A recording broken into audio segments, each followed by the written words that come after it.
காக்கா முட்டை படத்தை தயாரிக்க மிஞ்சி போனால் ரூபாய் 50 லட்சம் செலவழித்தார்களா என்பதே சந்தேகம்தான். அந்த படத்தை சர்வதேச திரைப்பட விழா எடுத்து செல்ல கொஞ்சம் செலவாகி இருந்தாலும் பல விழாக்களில் பரிசுகளை வென்று ஈடுகட்டிவிட்டதா. இப்போது திரையரங்குகள் மூலம் வசூல் கூரையை பேத்து கொண்டு கொட்டுகிறதா.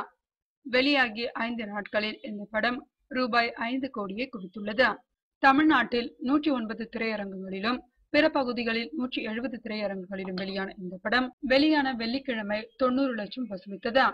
சனிக்கிழமை ரூபாய் 1.10 கோடியும், ஞாயிற்றுக்கிழமை ரூபாய் 1.35 கோடியும், திங்கட்கிழமை ரூபாய் 85 லட்சம், செவ்வாய்க்கிழமை ரூபாய் 82 லட்சம் என வசூலித்து சாதனை செய்துள்ளது.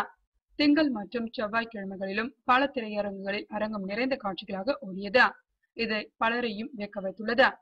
தொடர்ந்து பல மல்டிபிளக்ஸ் திரையரங்குகள் காட்சிகள் அதிகப்படுத்தப்பட்டு பெரிய திரையரங்குக்கு மாற்றப்பட்டு வருவது குறிப்பிடத்தக்கது.